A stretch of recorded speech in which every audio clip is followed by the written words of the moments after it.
आज कई जगहों पर जनसभा और रैली सीएम योगी की ओर से की जाएगी। ज्यादा जानकारी के साथ हमारे संवाददाता प्रदीप आनंद श्रीवास्तव लखनऊ से जुड़ चुके हैं, साथ ही अवनीश मिश्रा हमारे साथ मैनपुरी से जुड़ चुके हैं। सबसे पहले रुख करना चाहूंगी प्रदीप आपका, और आपसे जानना चाहेंगे, देखिए सीएम योगी आदित्यनाथ की ओर से ताबड़तोड़ रैलियां की जा रही हैं।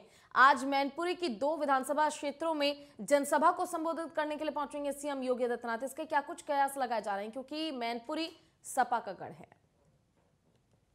देखिए पूजा, अगर बात करें तो निश्चित रूप से भारतीय जनता पार्टी इस रण में पूरी तरह से आक्रामक होकर उतर चुकी है। 2 चरण के चुनाव हो चुके हैं। तीसरे चरण का चुनाव 20 तारीख को है और चौथे चरण का चुनाव 23 तारीख को, और ये दोनों क्षेत्र अवध और ब्रज के क्षेत्र माने जाते हैं। यहाँ पर भारतीय जनता पार्टी ने पिछली बार क्लीन स्वीप किया था, इस बार भी क्लीन स्वीप करने के इरादे से भारतीय जनता पार्टी उतरी हुई है। और यही कारण है कि भारतीय जनता पार्टी के टॉप मोस्ट लीडर जो है वो जमीनी स्तर पर उतरकर कन्विंसिंग कर रहे हैं और डोर टू डोर प्रचार कर रहे हैं, जनसभा कर रहे हैं। अगर हम देखें तो सीएम योगी आदित्यनाथ आज मैनपुरी की 2 विधानसभाओं में, कानपुर में, उसके अलावा लखनऊ में जनसभाओं को संबोधित करेंगे, रोड शो करेंगे।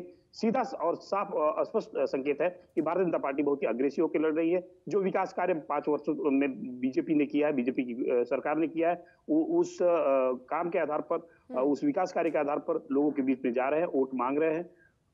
और अगर हम देखें तो आज एक और बड़ी हस्ती, राष्ट्रीय अध्यक्ष भारतीय जनता पार्टी जेपी नड्डा अयोध्या में गरजेंगे। तो ये पूरी तरह से रणनीति है और इस रणनीति को भारतीय जनता पार्टी पूरी तरह से कामयाब करते हुए जमीनी स्तर पर अब विपक्षियों से लड़ाई लड़ने के लिए तैयार है।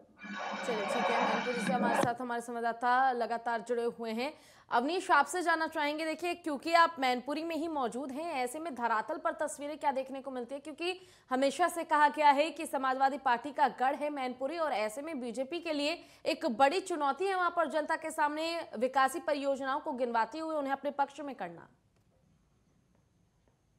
बिल्कुल पूजा, सबसे बड़ी बात यह है कि तीसरे चरण का मतदान जो है 20 फरवरी को होना है, और तीसरे चरण के मतदान को लेकर चुनावी रैलियां जो हैं बड़ी जोरों से चल रही हैं। मैनपुरी में लगातार 2 बार अमित शाह आए हैं। अमित शाह आने के बाद रैली को संबोधित किया है, तो वहीं दूसरी तरफ अखिलेश यादव ने भी 2 बार मैनपुरी में आकर जनसभा की है। तो आज दूसरी बार मुख्यमंत्री उत्तर प्रदेश के योगी आदित्यनाथ आ रहे हैं और मैनपुरी सदर से जयवीर सिंह के समर्थन में एक सभा को संबोधित करेंगे। तो वहीं दूसरी तरफ जो करेल विधानसभा हॉट सीट मानी जाती है, वहां से बीजेपी प्रत्याशी एसपी सिंह बघेल जो वहां से विधायकी पद पे उतारे गए हैं, उनके लिए भी दूसरी विरोध में जाकर मुख्यमंत्री योगी आदित्यनाथ एक जनसभा को संबोधित करेंगे। लेकिन सबसे बड़ी बात ये है कि ये जो मैनपुरी गढ़ है, ये सभा का गढ़ कहा जाता है। यहाँ से लगातार समाजवादी पार्टी की सीट अपने खाते में होती नजर आ रही है। लेकिन इस बार जो चुनाव हो रहा है वो दिलचस्प चुनाव है, चुनाव देखने लायक है।